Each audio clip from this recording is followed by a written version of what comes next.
नमस्कार. लक्षवेधीमध्ये आपल्या सगळ्यांचं स्वागत. मी प्रसाद काथे. महाराष्ट्रामध्ये अनेक ठिकाणी हिंसाचार होताना दिसतोय. या हिंसाचाराच्या मागचं कारण हे मराठ्यांच्या आरक्षणाचं आंदोलन आहे असं प्रथमदृष्ट्या समोर येत आहे. पण जे सकृतदृष्ट्या समोर येत आहे त्याच्या मागची विविध प्रकारची माहिती आणि त्यातून निघणारे विविध प्रकारचे संदर्भ हे सुद्धा लक्षात घ्यायला हवेत. मराठ्यांनी आरक्षणाच्या साठी सुरू केलेलं आत्ताचं आंदोलन हे मनोज जरांगे यांच्या नेतृत्वात आंतरवाली सराटी जिल्हा जालना इथं सुरू आहे. पण त्याचे पडसाद अधिकाधिक मराठवाड्यात उमटताना दिसतात. मराठवाड्यात सुद्धा खास करून जे पडसाद उमटतायत ते दादा गटाच्या लोकप्रतिनिधींच्या विरोधात आहेत. आणि एकूणातच जर समजा यादीच पाहायची झाली तर आत्ता सुद्धा भारतीय जनता पार्टीच्या आमदारांच्या विरोधात आणि जे लोक शरद पवारांना सोडून सत्तेसोबत गेले त्यांच्या विरोधात हे आंदोलन अधिक तीव्र होताना दिसतंय. आमदार प्रकाश सोळंके यांच्या घरात झालेली झाळपोळ तर निश्चितच चिंतेची बाब आहे. ज्या पद्धतीने ही हिंसा वाढत चालली आहे ते पाहता आंदोलनाची सहानुभूती गमावली जाईल इतकं मुख्यमंत्री शिंदे यांनी स्पष्टपणे म्हटलं. इतकंच म्हणून मुख्यमंत्री शिंदे थांबले नाहीत तर त्यांनी हेही सांगितलं की मनोज जरांगे यांनी आंदोलनात हिंसाचार होणार नाही याची काळजी सुद्धा घ्यायला हवी. त्याच्याही पलीकडे जाऊन आंदोलन भरकटत चाललंय इतकी थेट आणि स्पष्ट भूमिका घ्यायला मुख्यमंत्री शिंदे विसरलेले नाहीत. त्यांनी ज्या पद्धतीने ही सगळी माहिती सांगितली त्या अर्थी त्यांच्याकडे याच प्रकारची स्पष्ट अशी माहिती आणि त्या अनुषंगाचं इनपुट गुप्त वार्ता असणारच. मुख्यमंत्री यवतमाळला शासन आपल्या दारी कार्यक्रमानिमित्तानं पोहोचले. तिथेही मराठा आंदोलक म्हणून ज्यांनी गोंधळ घातला ते प्रत्यक्षात उद्धव गटाचे कार्यकर्ते निघालेले आहेत. राज्यभरात सुरू असलेल्या हिंसाचाराच्या निमित्तानं अशाच प्रकारचा हा एका गटाचा अजेंडा राबवला जातोय का? आपली सत्ता गेली म्हणून जे सत्तेत आले आहेत त्यांच्या विरोधात राग व्यक्त करण्यासाठी किंबहुना त्यांना धडा शिकवण्यासाठी मनोज जरांगेंच्या आंदोलनाचा वापर होतोय का हे आता जरांगेंनी स्वतः लक्षात घ्यायला हवं. आरक्षणाचं आंदोलन हे एका टप्प्यात चर्चेसाठी समर्थनाच्या साठी पात्र आहे. पण ज्या वेळेला या आंदोलनाच्या आडून हिंसा होऊ लागेल त्या क्षणापासून या आंदोलनाच्या साठी जे कोणी सकारात्मक असतील ते दूर जातील. कोणतंही आंदोलन यशस्वी करण्यासाठी हिंसा हा मार्ग नाही. हिंसा ही योग्य नाही. कितीही पुरुषार्थ असला तरीही हिंसेचं समर्थन कोणालाही करता येत नाही हे लक्षात घ्यायला हवं. आणि हीच भूमिका ही निश्चित मनोज जरांगेंनी आपल्या कार्यकर्त्यांपर्यंत पोहोचवायला हवी. ज्या पद्धतीनं केवळ आणि केवळ दादा गटाच्याच लोकप्रतिनिधींना लक्ष केलं जातंय पण राजेश टोपे हे जालन्यातल्या त्यांच्या परिसरात निवांत आहेत हे लोकांना दिसत नाही असं समजू नका. प्राप्त स्थितीमध्ये हे आंदोलन भरकटत चाललं असताना यातला हिंसाचार हा राज्याच्या प्रतिमेसाठी सुद्धा चिंतेचा आहे. एका बाजूला असा हिंसाचार होत असेल तर दुसऱ्या बाजूला उद्योग येणार नाहीत. उद्योग नसतील तर रोजगार नसेल. रोजगार नसेल तर आरक्षण घेऊन काय करायचं हा प्रश्न स्वतःला विचारायला हवा. आणि जबाबदार नागरिक आणि माध्यमकर्मी या नात्यानं आम्ही त्याची आपल्याला आठवणही करून देऊ. आमच्या या भूमिकेच्या नंतर कार्यालयात फोन करून धमक्या देण्याचं प्रकरण सुरू झालं असलं तरी पण जबाबदार प्रतिनिधी या नात्यानं आम्ही आपल्याला सांगू की तुम्ही कुठे चुकताय. त्या निमित्तानं आम्ही आज प्रश्न उपस्थित करतोय की मराठ्यांच्या आंदोलनात विरोधक हिंसाचार करतायत की मराठे स्वतः. या निमित्तानं आजच्या चर्चेत आपल्यासोबत कोण आहेत त्यांचा मी आपल्याला पटकन परिचय करून देतो. आपल्यासोबत या चर्चेमध्ये किशोर चव्हाण आहेत. जरांगे समर्थक म्हणून ते आपल्याला परिचित आहेत. आपल्यासोबत मराठा समन्वयक या नात्यानं दिलीप पाटील आहेत आणि आपल्यासोबत सुप्रिया सुळेंचे कट्टर समर्थक म्हणून परिचित असलेले ॲडव्होकेट अमोल मातेले आहेत. मान्यवरांचं आपण चर्चेमध्ये स्वागत करूयात. अमोल मातेले, ज्या पद्धतीचा हिंसाचार माजलगावात झाला, प्रकाश सोळुंकेंच्या आंदोलनात अनुषंगानं जी भूमिका घेतली गेली आणि त्याच्यानंतर जी प्रतिक्रिया आली, त्याचं समर्थन तुम्ही करता का? तुमची राजकीय भूमिका आंदोलनातल्या हिंसाचाराच्या बाबत काय आहे?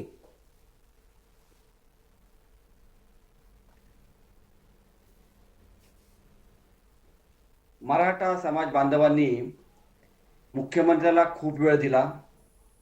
जरांगे पाटील जेव्हा उपोषणाला बसले, त्यानंतर जेव्हा वाटाघाटी झाल्या, तेव्हा शासनाने आणि सरकारने 30 दिवसाचा वेळ मागून घेतला. परंतु 30 दिवसाही जरांगे पाटील साहेबांनी 40 दिवसाचा त्यांना वेळ दिला आणि 41 दिवसानंतर ते उपोषणाला बसले. आवाज ऐकू येते माझा? बिलकुल बिलकुल अमोल मातेले, अत्यंत स्पष्टपणे आवाज येतोय. लवकर बोला आपण. शासनाने तातडीने दखल घेणं गरजेचं असताना दखल घेतली नाही, म्हणून हा हिंसाचार एक प्रकारे होतोय. आणि शासन पूर्णपणे डोळे झाकण्याचं काम करतंय. ते कशात मशगूल आहेत? समाजाचे प्रश्न राहिले बाजूला आणि नको त्या गोष्टी चर्चामध्ये घालवतात. आज देखील मुख्यमंत्र्यांनी प्रेस कॉन्फरन्स घेऊन काय घोषणा केली? कुणबीला मराठ्यांमध्ये आरक्षण देऊ, त्यांचे काही डॉक्युमेंट असतील तर हीच पहिल्यापासून मागणी आहे आणि हे दिलेलं आहे. याच्यामध्ये व्यापकता वाढवली पाहिजे. मराठा आरक्षण देण्यासाठी शासनाची जर मानसिकता असेल तर ही होऊ शकतं. भारतीय जनता पार्टीचं लोकसभेमध्ये प्रचंड बहुमत आहे. लोकसभेमध्ये जर कायदा केला, राज्यसभेत जर कायदा केला, ही घटना दुरुस्ती केली तर मराठ्यांना 50% आरक्षणामध्ये हे आरक्षण बसू शकतं आणि हे राजकीयदृष्ट्या टिकू शकतं. जे हायकोर्टाने आरक्षण दिल्यानंतर सुप्रीम कोर्टात टिकलं गेलं नाही आणि याच्यामध्ये मराठ्यांची पाचर मारण्याचं काम कोणी केलेलं आहे हे संपूर्ण मराठा समाज बांधवांना माहिती आहे. समाज बांधवांना हे देखील माहिती आहे याचा बोलविता धनी कोण आहे? देवेंद्र फडणवीस आहे. देवेंद्र फडणवीस याच्यामध्ये मुख्यमंत्र्यांना मराठा म्हणून पुढे करण्याचं काम करतात. याच्या मागे अडून ते आरक्षण कसं मिळणार नाही याची पुरेपूर काळजी घेण्याचं देखील काम करतात. ठीक आहे. लोक कोर्टात अमोल मातेले, आपण आपली भूमिका मांडत असताना एक वाक्य वापरलं आणि आत्ताची चर्चा ही त्या हिंसाचाराच्या अनुषंगानं असल्यानं त्या वाक्याचा मी संदर्भ घेतो. आपण असं म्हणालात की लोकांना आलेल्या रागातून हा हिंसाचार होतो आहे. मला असं वाटतं अमोल मातेलेजी, आपण स्वतः एका विचारधारेचे नेते आहात आणि त्या विचारधारेच्या अनुषंगानं आपण काम करत असताना कुठल्याही नेत्यानं हिंसाचाराचं सार्वजनिक समर्थन करू नये. आज एका बाजूने हिंसाचार होतोय, उद्या दुसऱ्या बाजूने हिंसाचार होऊ शकतो, हे विसरून चालणार नाही. मला मनोज जरांगेंचे समर्थक किशोर चव्हाण आपल्या सोबत आहेत, त्यांच्यापर्यंत पोहोचायचंय. किशोर चव्हाण, प्रत्यक्षात या हिंसाचाराची प्रतिक्रिया मुंबईत गाड्या फोडण्यापासून सुरू झालेल्या आंदोलनात आलेली आहे. आत्ताच्या स्थितीला आपण ज्या वेळेला हिंसाचाराचं समर्थन होताना ऐकतो, तुमच्यासाठी ही चिंतेची बाब नाहीये? ज्या पद्धतीनं तुमचं आंदोलन पुढे चाललं होतं त्याला समाजातून विविध घटकांचा पाठिंबा मिळत होता, धनगरांनीही तुमच्याबरोबर यायचं ठरवलं होतं. हिंसाचार झाल्यानंतर लोक तुमच्या सोबत असतील का किशोरजी? नाही, सर्वप्रथम हे आंदोलन योग्य दिशेने चालू आहे. हिंसेचं आम्ही किंवा मनोज जरांगे पाटील किंवा समर्थक कधीही करणार नाही. राहिला प्रश्न, आता तुम्ही मुंबईचा सांगितला आणि इथंच सांगितला. आमच्या नजरेत 2 घटना तुम्ही सांगताय त्या 100% झालेल्या आहेत. मुंबईची घटना असेल की माजलगावची झाली असेल, आणि माजलगावची घटना आणि मुंबईची घटनाही याच्या पाठीमागचे कारणही आपल्याला शोधावं लागेल. या पद्धतीने मुंबईहून सदावर्तेजी, आम्ही सदावर्तेजी म्हणतो त्यांना, आणि ते ज्या भावनेतून बोलतात, आक्रोशातून बोलतात, ज्या राग उत्पन्न करण्याचा प्रयत्न करतायत, त्याचं आम्ही समर्थन करत नाही. पण आम्ही 100% मराठा समाज असेल तर 99% आम्ही शांततेत अजून 1% होत असेल. आणि माजलगावच्या आमदारांनी आपल्या माहितीस्तव मनोज जरांगे पाटलाच्या विरोधात म्हणजे वेगळ्याच पद्धतीचं ते स्टेटमेंट झालंय, ही रागाची परिपूर्तीत आहे. असं अजिबात बाकी कुठे ठिकाणी झालं नाही आणि होणार नाही. किशोर चव्हाण, आपण स्वतः हिंसेचं समर्थन केलेलं नाही असं म्हणता आहात. तुमची ही भूमिका काही आजची नाही. ज्या दिवशी आपण यापूर्वी मुंबईत झालेल्या हिंसाचाराच्या नंतरची चर्चा केली, तुम्ही त्या दिवशी सुद्धा हिंसेचं समर्थन केलं नव्हतं. या भूमिकेवर तुम्ही कायम आहात. प्राप्त स्थितीमध्ये मला एका गोष्टीचा खुलासा आणखीन आपण करा आणि त्यानंतर आपण दिलीप पाटील यांना बोलतं करूया. जर तुम्ही हिंसेचं समर्थन करत नाही, पण आपल्या सोबत असलेले अमोल मातेले जे सुप्रिया गटाचे प्रतिनिधी म्हणून आहेत ते म्हणतात की राग आला म्हणून हिंसा होती आहे. मग नक्की हिंसा करतय कोण? आणि मनोज जरांगेंच्या आंदोलनाला बदनाम करायला ही हिंसा होत असेल तर ती तुम्हाला थांबवता का येत नाहीये किशोर चव्हाण? नाही, हे तर आम्ही आतापर्यंत थांबून ठेवलेलं आहे. तुम्हाला माहिती सांगतो, रात्री आम्ही म्हणजे 2:30 वाजेपर्यंत फिरत होतो. रात्री आमच्या संभाजीनगरला करमाडच्या बाजूला शेट्टा म्हणून गाव आहे, 300 फुटावर व्यक्ती बसलेला उपोषणाला BSNL टावरवर. त्याची आई, वडील आणि मिसेस खाली उपोषणाला बसलेले आहे. आम्हाला ही भीती आहे, त्या मुलाने वरून काही केलं तर कसं होईल. अनेक ठिकाणी आमरण उपोषण चालू आहे. मनोज रावने आव्हान केलं की तुम्ही आमरण उपोषण करू नका, साखळी उपोषण करा. तरी मुलं पाणी प्यायला तयार नाही आहे. आम्ही आधी गावगाव फिरतोय आणि सांगण्याचा प्रयत्न करतोय आणि आमचे समाज बांधव ऐकतात आणि पाणी प्यायला सुरुवात केलेली आहे. आम्हाला काळजी ही आहे, पण तुम्ही दुसरी ही काळजी आपल्या माध्यमातून शासनाने आणि विचार करावा. जी, हे आंदोलन झाल्यानंतर मुख्यमंत्र्यांनी शब्द दिल्यानंतर मराठा समाजाचे किती मुलं गेले याची सर्वस्वी जबाबदारी मुख्यमंत्र्यावर आहे, शासनावर आहे. त्याच्या संदर्भात त्यांनी किशोर चव्हाण एक वक्तव्य मुख्यमंत्र्यांनी केलं की ज्या आत्महत्या होत आहेत त्यामागे कोण हेही तपासावं लागेल. याचंही आपण उत्तर द्यावं. काय म्हटलं मी समजलं नाही. आत्महत्या होत आहेत त्यामागे कोण हेही तपासावं लागेल असं मुख्यमंत्र्यांचं वक्तव्य आलेलं आहे. त्यावर आपली प्रतिक्रिया? अरे तुमच्याकडे गृहमंत्री आहे, शासन आहे, तुम्हीच तपासा ना. तुम्ही शब्द दिला 30 दिवसाचा 40 दिवस आमच्या माणसांनी दिले, मराठा समाजाने दिले.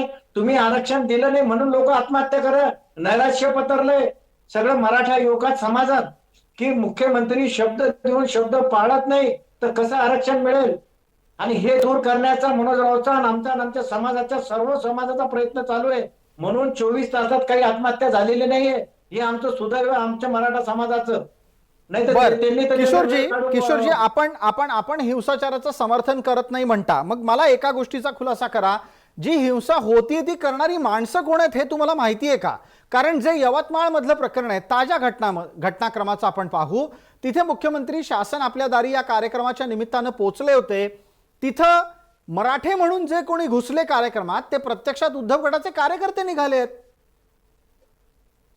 नाही, ठीक आहे ना. हे तुम्ही आम्हाला जी माहिती देत असाल तर हे शासनाची जबाबदारी आहे ना. ही मनोज जरांगे पाटलाची माझी जबाबदारी किंवा माझ्या समाजाची जबाबदारी नाही आहे. त्यांनी ते स्पष्ट करावं. त्यांनी दोघांनी राजकारण काय करायचं करावं. प्रश्न हा मराठा आरक्षणाचा आहे. मराठा युवक जे आत्महत्या करतात ते थांबले. आज 24 तासात झाली नाही, तो आमचा आनंद आहे. बर, आपण पटकन दिलीप पाटील यांच्यापर्यंत जाऊयात. अमोल मातेले आणि किशोर चव्हाण यांच्या भूमिका दिलीप पाटील आपण नीट स्पष्टपणे ऐकले असतील. मला एका गोष्टीचा खुलासा करा, हिंसाचाराच्या निमित्तानं भविष्यात आंदोलनाच्या समोर कोणती आव्हानं उभी आहेत आणि जे हिंसाचार करतायत ते स्वतःचं करिअर, स्वतःचं आयुष्य कसं बर्बाद करतायत तेही सांगा. पहिल्यांदा एक लक्षात घ्यायला पाहिजे की आमचे किशोर चव्हाण सांगितलं ते बरोबर आहे की मनोज जरांगे पाटलांनी पहिल्या दिवसापासून रोज 4 वेळा आवाहन करताना प्रत्येक प्रेस कॉन्फरन्सला असू दे किंवा कुठल्याही गोष्टीला सांगितलं की हिंसाचार होता कामा नये आणि कधीही हिंसाचाराचं त्यांनी सांगितलं. प्रत्येक वेळी ते सांगत आले कृपया हिंसाचार करू नका. नंबर 2, त्यांनी प्रत्येक वेळी सांगितलं की आत्महत्या हा काही मार्ग नाही आहे. आत्महत्या जर केला तर आपल्या तरुणांनी जर आत्महत्या केली तर मग हा लढा कशासाठी, हा प्रश्नच आहे. आता महत्वाचं जे आपण जे मगाशी जे ऍडव्होकेट आहेत, जे राष्ट्रवादी समर्थक आहेत जी, ते जे काही बोलतात की ज्या पद्धतीनं असंतोष वगैरे हे आहे, तर तसं समर्थन करायला त्यांचं ते चुकीचं आहे. त्यांचं म्हणणंच चुकीचं आहे. तुम्ही जर का अशा पद्धतीनं जाहीररित्या जर समर्थन करत असाल तर माझं तर म्हणणं असं आहे की मनोज जरांगे पाटील असू देत किंवा आमचे मराठा समाजाचं हे असू दे, हे शांततामयरित्या चांगल्या पद्धतीनं आंदोलन चालू आहे. आंदोलनातला कुठलाही नेता किंवा कोणीही हिंसाचार करा याचं समर्थन करत नाही. मग याच्या आडून हे प्रश्न आहे, तर याच्या आडून कोणतं राजकारण घेतंय ते मात्र विचार करायला पाहिजे. दिलीप पाटील, आणि आपण असं म्हणता राजकारण आहात जे की याच्या आडून कोणी ना कोणीतरी राजकारण करतंय आणि नेमका हाच मुद्दा धरून एक वक्तव्य समोर आलं ते मुख्यमंत्र्यांचं आहे. मी या वाक्याला तुमच्या आधारभूत मानून पुढे चर्चेसाठी अमोल मातेले यांच्यापर्यंत पोहोचेन. तत्पूर्वी एकदा आपल्याला मुख्यमंत्र्यांचं वक्तव्य पाहायचं आहे की ज्या पद्धतीनं आंदोलन हे ठराविक पक्षाच्याच लोकांच्या विरोधात होत आहे त्याच्या संदर्भातलं काय म्हणणं आहे ते पाहूयात आणि मुख्यमंत्र्यांनी काय निरीक्षण नोंदवलंय ते ऐकूयात. त्यांच्या प्रकृतीची आम्हाला नक्की चिंता आहे आणि त्यांनी देखील थोडंसं एक समंजसपणाची भूमिका घेतली तर नक्कीच या ठिकाणी त्यांनी जे काही आज मराठा समाजासाठी जो पुढाकार घेतलेला आहे हा म्हणजे त्याला देखील धन्यवादच त्यांना दिले पाहिजे. या निमित्तानं माझ्याकडे असलेला तपशील मी आपल्या समोर ठेवतो आणि तो आपण ऐकल्याच्या नंतर अमोल मातेले यांच्यापर्यंत पोहोचणार आहोत. अमोल मातेले, आता मी आपल्याला एक यादी वाचून दाखवतो. त्या यादीमध्ये आतापर्यंत कोणाकोणाला लक्ष केलं गेलं ते आपल्याला समजेल. अजित पवार यांचे समर्थक असलेले आमदार प्रकाश साळुंखे, त्याच्यानंतर यवतमाळमध्ये स्वतः मुख्यमंत्र्यांच्या कार्यक्रमामध्ये गोंधळ झाला. भाजपचे आमदार प्रशांत बंब, भाजपचे खासदार प्रताप चिखलीकर, भाजपचे आमदार राहुल आहेर, त्याचबरोबर स्वतः अजित पवारांना माळेगावमध्ये मोळी पूजनाला विरोध झाला. त्याच अनुषंगानं पुढे आपण चर्चा पाहिली तर हसन मुश्रीफ, धनंजय मुंडे आणि भाजपचे आमदार ज्ञानेश्वर म्हात्रे. बहुसंख्याक ठिकाणी भारतीय जनता पार्टीचे आमदार आणि दादा गटाचे ते लोक जे शरद पवारांना सोडून गेले त्यांच्या विरोधातला राग आहे. मग त्याच्यासाठी तुम्हाला मनोज जरांगेंचं आंदोलन वापरण्याची गरज आहे का? आणि हे ज्या पद्धतीनं आंदोलन होताना दिसतंय, हिंसक होताना दिसतंय, त्याच्या मागे तुमचे कार्यकर्ते आहेत का नाही? हे बघा, ह्या हिंसक करण्यामागे राष्ट्रवादी काँग्रेस पक्षाचा कोणताही संबंध नाही. त्याच्याला आमचा दुरान्वयी संबंध नाही. याचं आम्ही कधी समर्थन करत देखील नाही. मी महाराष्ट्रामधली ही मराठा क्रांती मोर्चाची आंदोलनाची भूमिका आहे. अनेक दिवसापासून शांततेच्या मार्गाने आंदोलन करण्याचं काम मराठी समाज बांधवांनी केलेलं आहे. जरांगे पाटील साहेबांनी पहिलं उपोषण केलं तेव्हा स्वतः मुख्यमंत्री आले, त्या ठिकाणी आश्वासन दिलं. त्यांनी 30 दिवसाचा वेळ मागितला, त्यांनी 40 दिवस दिले. 40 दिवसानंतर 41 दिवसांनी आंदोलन चालू केलं. पहिले 4 ते 5 दिवस त्यांनी आंदोलन करत असताना त्यांनी तिथं संयम बाळगण्याचा प्रयत्न केला, पण सरकारने कुठेही वाटाघाटी केल्या नाही. त्यानंतर तरुणांचा उद्रेक व्हायला लागला आणि सर्व ठिकाणी अशा घटना घडतात. पण अशा घटनेचा आमचा काही संबंध नाही. मी समर्थन करणार नाही. अशा भविष्यात घटना देखील घडू नये. शांततेच्या मार्गानेच आंदोलन करून आमचं मराठ्यांचं जे आरक्षण आहे आम्ही ते मिळवू. अमोल मातेले, याचा खुलासाही मग आपण करा की जे दादा गटाचे लोक आहेत, समर्थक आहेत, सत्तेत आहेत, त्यांच्या विरोधात अधिकाधिक आंदोलन का वाढताना दिसतंय? माजलगावात जी प्रतिक्रिया आली ती कशी काय आली? दिलीप वळसे पाटलांच्या बॅनरवर दगडफेक झाली ती कशी काय झाली? धनंजय मुंडेंना विरोध झाला तो कसा काय झाला? व्याप्ती जर वाढली तर मराठ्यांना आरक्षण मिळू शकतं, परंतु हे देत नाही. यामध्ये भारतीय जनता पार्टी नाही. अमोल मातेले, विचारलेल्या मुद्द्यावर तुम्ही बोलत नाही आहात. विचारलेल्या मुद्द्यावर बोला. अमोल मातेले, मी तुम्हाला आपल्याला स्पष्टपणे विचारलं होतं की दादा गटाच्याच लोकांच्या विरोधातलं आंदोलन एका टप्प्यावर अधिक वाढताना का दिसतंय? राजेश टोपेंच्या विरोधात आंदोलन का होत नाही? ते अंतरवाली, सराटी आणि जालना परिसरात दिसत नाहीत का? याचं उत्तर काय आहे अमोल मातेले? शब्दांनी सुद्धा फरक काढला नाही आणि तुम्ही सांगताय की आम्ही त्याच्या विरोधात आहोत. आमच्या कुठे विरोधात नाही. आम्ही समाज बांधवांबरोबर आहे. समाज बांधव जे जे काय करतील त्याच्याबरोबर आम्ही सगळे असणार, पण हिंसा करण्यासाठी आमचं त्या समर्थन नसणार. तुमचं समर्थन हिंसेसाठी नाही आहे, पण असं म्हणत असताना जो राग व्यक्त होताना दिसतोय त्यात जास्त दादा गटाचेच लोक का दिसत आहेत? ठराविक लोकांच्या विरोधातच आंदोलन का होतंय? घटना दुरुस्ती करा. नाही, एक मिनिट अमोल मातेले, तुम्ही विचारलेल्या प्रश्नांना उत्तर देत नाही आहात. मला यावर दिलीप पाटलांचा एक उत्तरादाखल खुलासा लागेल. दिलीप पाटील, आपल्याला लक्षात येतंय, मी यादी वाचून दाखवली, त्यातली माणसं, त्यातले जे व्यक्ती आहेत ते एका विशिष्ट घटकाचे आहेत, मग ते भाजपचे असतील किंवा दादा गटाचे असतील. या मंडळींच्याच विरोधात आंदोलन होताना दिसतंय. आता जर का बघितलं की राजकीय जर दृष्ट्या जर बघितलं, अजितदादा असू देत, भाजप असू दे किंवा शिंदे साहेब असू देत, हे आरक्षणाचा सगळ्यात मोठा जर गोळ कुणी केला असेल तर माननीय श्री शरदचंद्रजी पवार साहेबांनी, त्यांनी 1994 साली ज्या 130 जाती घोषटल्या त्यांच्या कन्या परवा दिवशी म्हटल्या विशेष अधिवेशन घ्यायला पाहिजे. त्यांच्या घरातून सांगितलं गेलं. पवार साहेब म्हणते आंदोलन, तुम्ही जर का आंदोलन करत असाल, आश्वासन देत असाल तर विचार करून द्यायला पाहिजे. तर सगळ्यात मोठा जर का गोळ घातला असेल, फक्त मराठ्यांना बाजूला कुणी ठेवलं? पवार साहेबांनी ठेवलं ना. जर का मराठ्यांना त्यावेळी घातलं नसतं, अहो एक अमेंडमेंट मध्ये एक लिस्ट घालायला पाहिजे. हे आंदोलन म्हणण्यापेक्षा आता आंदोलन वेगळं आहे. खरं मराठ्यांचा जे काय प्रॉब्लेम आहे तो शरद पवार साहेबांनी केला. जर का त्यांनी पहिल्यापासून जर मराठ्यांच्यासाठी जर का हे जर असतं कुंडी घातले, त्यांची स्वतःची कुंडी कर्तव्यात आहेत. खरं मराठवाड्याचे प्रश्न सोडवले नाहीत त्यांनी. एक लक्षात घ्या की ज्यांना शरद पवार साहेबांनी चुकून केलं का? नाही केलं. कारण शरद पवार साहेब हे धूर्त राजकारणी मानले जातात. त्यांना म्हणलं जातं की विजनरी आहे, त्यांचं पुढचं दूरदृष्टी असती.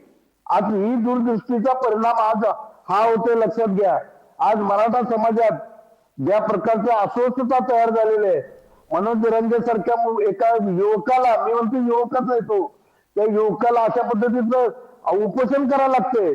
आज आमच्या ज्या काही मुलांच्यावर केसेस व्हायला लागल्यात, एकदम चुकीचं आहे.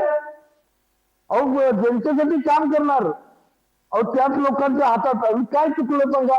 जर का मुंबईची घटना जर बघितली तर ते जे काही 3 युवक आहेत, रोज ते सजावरती त्यांना टेम्पटिंग करत होता की बाबा हे करायचं की हे सगळं घडते का हो? त्याचा जी दिलीपराव तुमच्या या मुद्द्यावर अमोल मातेले यांना बोलायला संधी द्यायला हवी. तुमचे आक्षेप थेट आहेत, त्याच्यामुळे आपण अमोल मातेले यांच्यासाठी 1 मिनिटाचा पूर्ण वेळ देतोय. अमोल मातेले, आता केवळ आणि केवळ तुम्ही मुद्द्यावर बोला अशी माझी अपेक्षा आहे आणि विनंती सुद्धा. प्रसादजी, मी मुद्द्यावर बोलतोय, तुम्ही मला बोलू देत नाही, माझं बोलणं ऐकून घेत नाही.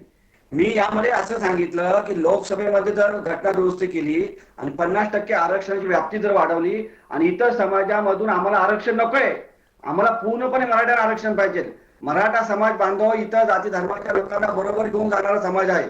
या कोणाच्याही समाजातल्या जे आरक्षण दिलेले ते आरक्षण आम्हाला नकोय. पहिल्या दिवसापासून सांगतोय, ही आमची रास्त मागणी आहे. यासाठी लोकसभेत आणि राज्यसभेत वेगळा कायदा करावा लागेल, वेगळी घटना दुरुस्ती करावी लागेल. परंतु हे होत नाही, म्हणून मराठ्यांचा रोष वाढताना दिसतोय. बरं, पण अमोल मातेले जो आक्षेप दिलीप पाटलांनी मांडला त्यावर आपल्याकडे उत्तर आहे का तेही बोला. मी त्याच्यासाठी जास्तीचा वेळही आपल्याला द्यायला तयार आहे. दिलीप पाटलांच्या आक्षेपावर आपण काय म्हणाल? लाठीचार्ज करण्याची परवानगी दिली गेली आणि मराठ्यांवरती अमानुष, महिलांवरती, भगिनीवरती, बालकांवरती, युवकांवरती लाठीचार्ज करण्याचं काम केलं. हे का केलं गेलं? हे सगळे पापाची धनी कोण आहेत? एका बोलण्याचे धनी कोण आहे? यामुळे आज मराठे उग्र झालेले आहेत. याची तुम्ही काळीमीमांसा समजून घेतली गेली पाहिजे. एका बाजूला शेतकऱ्यांच्या मालाला भाव नाहीये, एका बाजूला रासायनिक खतं असतील, कीटकनाशक असतील, यांचे भाव नाही भेटलेत. परंतु मालाचं उत्पादन जे होत आहे, उत्पादनाला बाजारात दिल्यानंतर मार्केट मिळत नाही. आंदोलन केल्याशिवाय काय पर्याय राहणार? तुम्ही समजून घेत नाही. अमोल मातेले, मुद्दा काय आहे? मुद्दा दिलीप पाटलांचा वेगळा आहे. तुमच्यापर्यंत पोहोचलाय तो, तुम्ही ऐकलाय. तुम्हाला तो ऐकून न ऐकण्यासारखं करायचं असेल तर माझा काहीच उपाय नाहीये त्यावर. दिलीप पाटील काय बोलले ते ऐकलं का आपण? त्यावर परत एकदा 30 सेकंद माझ्याकडून आपण त्या मुद्द्याला धरून बोला. मी त्या मुद्द्याला धरून बोलतोय की हे हिंसा होण्यामागचं कारण काय आहे. जेव्हा शांततेत उपोषण चालू होतं तेव्हा राज्य सरकारने अदृश्य हाताने तिथे ऑर्डर का दिली? पोलिसांकडून लाठीचार्ज का केला? महिलांवरती अत्याचार का केले गेले? तरुणावरती गोळीबार करण्याचं काम कोणी केलं? त्यामुळे हे उग्र आंदोलन होण्याचं कारण राज्य सरकार आहे. राज्य सरकार सांगतं का मी 30 दिवसामध्ये तुम्हाला आरक्षण देऊ. 40 दिवस दिले, 41 दिवस दिले, अजूनपर्यंत आरक्षण नाही. पुन्हा उपोषणाला बसवून देखील राज्य सरकार यामध्ये काहीच करत नाही. आज त्यांनी काय केलं? घोषणा केली. लक्षात आलं अमोल मातेले, आपण असं म्हणता आहात की जी परिस्थिती राज्य सरकारनं निर्माण केली आहे त्याच्यामुळे ही प्रतिक्रिया येते आहे. दिलीप पाटलांनी मांडलेल्या मुद्द्यावर हे काही थेट उत्तर नाहीये, पण चर्चेत तुम्हाला दिलेल्या वेळेत ही भूमिका तुम्ही मांडलीत. मला या निमित्तानं पटकन आता किशोर चव्हाण यांना बोलतं करायचंय. किशोरजी, जी यादी मी थोड्या वेळापूर्वी वाचून दाखवली त्याचाही संदर्भ घ्या आणि अमोल मातेलेंनी मांडलेल्या मुद्द्याचाही संदर्भ घ्या. मला उत्तर द्या, हिंसा ही फक्त आणि फक्त किंबहुना जास्तीत जास्त ही दादा गटाचे आमदार आणि भाजपचे आमदार यांच्याच विरोधात होताना का दिसतीये? राजेश टोपे आरामात जालन्यामध्ये फिरू शकतात, मुंबईमध्येही अनेक राष्ट्रवादी आणि इतर लोक कार्यकर्ते फिरू शकतात, त्यांच्या कोणाच्या विरोधात आंदोलन होत नाहीये. ठराविक ठिकाणी ठराविक पक्षाच्या विरोधात ठराविक लोकांच्या विरोधात आंदोलन होत आहे. याच्या मागचा अजेंडा काय? नाही नाही नाही नाही. अशी अजिबात आमची भूमिका नाही आहे. राजेश टोपेचं जे मूळ गाव आहे ग्रामीण भागात, त्यांच्या घरासमोर लोक आपले मराठा समाजाच्या उपोषणाला बसले होते. ते ग्रामीण भागाचं घर म्हणतो, जालन्याचं नाही म्हणत मी. ग्रामीण भागाचं घर आहे त्यांचं. आम्ही स्वतः गेलो होतो, तर तिथं त्यांच्या घरासमोर बसले होते. आणि नांदेडचं उदाहरण देतो, अशोकराव चव्हाण आज सत्तेत नाहीये, त्यांच्या विरोधात आहे. सत्तेत चिखलीकर साहेब आहे, त्यांच्या विरोधात आहे. तिथं विरोधक आणि सत्तेत हे दोन्ही लोकप्रतिनिधी आहे. बघा, ह्याची स्पष्ट भूमिका समाजाची आहे. आम्ही शासनाला निवडून दिलेलं नाही, हे लोकप्रतिनिधी निवडून दिलेलं आहे. याचं शासन तयार झालेलं आहे. आमच्यासाठी हे लोकप्रतिनिधी आहेत. कोण सत्तेत आहे आणि कोण सत्तेत नाही हा भाग नाही. आणि 8 दिवसात काय होईल हे कोणी सांगता येत नाही. पण किशोर चव्हाण दिसताना तसं दिसत नाहीये. दिसताना तसं दिसत का नाहीये याच्यावर उत्तर द्या. नाही नाही, आम्ही जे सांगितलं तुम्हाला नांदेडचं उदाहरण, घनसावंगीचं आपण माहिती घेऊ शकतात. घनसावंगीच्या ग्रामीण भागात त्यांचं घर आहे राजेश टोपेंचं. जे प्रश्न उपस्थित झाले त्याचं उत्तर देण्याचा मी प्रयत्न करतो. बरं, मग एक छोटा प्रश्न या निमित्तानं उपस्थित असा होतो की ज्यांच्या कार्यकाळात सुप्रीम कोर्टातलं आंदोलन म्हणजे सुप्रीम कोर्टात आरक्षण गेलं, त्यांच्या घरासमोर आंदोलनं होणार आहेत का नाही? मुंबईमध्ये उद्धव ठाकरेंचं सरकार असताना ही घडलेली घटना आहे. त्यांचं घर आहे, त्याचं काय करणार आहात आपण? किशोर चव्हाण, वारंवार राजेश टोपे साहेबांचा तुम्ही उल्लेख करताय. राजेश टोपे साहेब पहिल्या दिवसापासून त्या आंदोलनाच्या समर्थकांबरोबर आहेत. ते असं कुठेही बाष्कळ गप्पा मारत नाही, बाष्कळ व्यर्थ बोलत नाही. आणि त्यांची राजकारणामध्ये किंवा महाराष्ट्रामध्ये जी वेगळी छबी आहे, काम केलेलं आहे, त्याच्यामुळे लोकांचा त्या ठिकाणी राग नाहीये. आज भारतीय जनता पार्टीने मराठी माणसाने 2 पक्ष स्थापन केले. त्या स्थापनाची डिवायडेशन झालं, त्याच्यामधून काही लोक पडले, काही दौरे करून नेले. त्याच्यामुळे लोकांमध्ये प्रचंड राग आहे. निवडणुका झाल्या असत्या तर निवडणुकीमध्ये हा राग व्यक्त करण्यासाठी लोकांना संधी मिळाली असती. ती एक प्रकारची मिळत नाही. म्हणून आज मराठा बांधव संतप्त झालेला आहे या राज्य सरकारच्या विरोधात. हे राज्य सरकार खोटारड आहे, हे फसवं आहे. नुसत्या घोषणा करताय आणि फुसक्या घोषणा करताय. जी, याच्यावर उत्तर घेऊयात आपण. मी दिलीप पाटलांना बोलण्याची संधी शेवटच्या टप्प्यात देतोच आहे, पण तत्पूर्वी एकदा किशोर चव्हाणांनी हातवर केला होता, त्यांना बोलण्याची संधी देतोय. अमोल मातेले, तुमच्याच बाजूची माणसं बोलतायत, ऐकून घ्या जरा थोडंसं पटकन. किशोर चव्हाण, आपल्याला 1 मिनिट आहे, नंतर दिलीप पाटील आहेत. अमोलजींना एक विनंती करतोय की प्रश्न मला होता, मी उत्तर देत होतो. अमोलजी बोलत होते तोपर्यंत मी उत्तर देत नव्हतं. आणि ह्या चर्चेतून राजकीय जे काही गणिते असेल ते बाजू तोडून हा प्रश्न सुटेल कसा त्या पद्धतीने जाऊया. आता एक प्रश्न तुम्ही उपस्थित केला, उद्धव ठाकरे यांच्या काळात सुप्रीम कोर्टात आरक्षण गेलंय. आम्ही याच्यात बारकाईने काम करणारे लोक आहोत, बरं का. तुमच्या माहितीचं समाजाला माहिती होईल, जागृत होईल. 102 घटना दुरुस्ती केली 14 ऑगस्ट 2018 काय घटना दुरुस्ती केली? राज्य, पूर्ण भारतातील राज्य आरक्षण देण्याचे अधिकार काढून घेतले राज्याचे. आणि आरक्षण आम्हाला काय नोव्हेंबर मध्ये दिलं 2018 मुख्यमंत्री फडणवीस साहेब असताना. आणि आमच्या समाजाला हे आम्ही ज्यावेळेस सुप्रीम कोर्टात गेलो, सुप्रीम कोर्टाच्या ऍडव्होकेट जनरलला सर्वोच्च न्यायालयाने विचारलं की तुम्ही काय कायदा केलेला आहे, राज्याला आरक्षण देण्याचा अधिकार आहे का नाही आहे तेवढं सांगा. त्यांनी स्पष्टपणे सांगितलं राज्याला आरक्षण देण्याचे अधिकार नाही, केंद्राला आहे. जी, किशोरजी, याही पूर्वी हा मुद्दा आलेला आहे. आणि ज्या बारकाईनं तुम्ही या संपूर्ण आंदोलनाचा लढा करता आहात, मी त्याच बारकाईनं तुमच्या सर्व आंदोलनाकडे वार्तांकन करणारा पत्रकार म्हणून पाहतो आहे. दिलीप पाटलांपर्यंत या निमित्तानं पटकन पोहोचतो. दिलीप पाटील, सुप्रीम कोर्टामध्ये आंदोलन हे केवळ 2018च्या आदेशामुळे गेलेलं नाही, सरकारच्याही त्यातल्या अनेक चुका आहेत. मला आपल्याला एक विचारायचं आहे आणि कृपया त्यावर आपण पटकन पुढच्या 1.5 मिनिटात बोलावं. मुद्दा असा आहे की ज्यांच्यामुळे आरक्षण गेलं त्यांच्या विरोधात आंदोलन होताना तुम्हाला कुठेतरी दिसतंय का? तसं दिसत नसेल तर आंदोलनाची सहानुभूती जाईल का? दिलीप पाटील,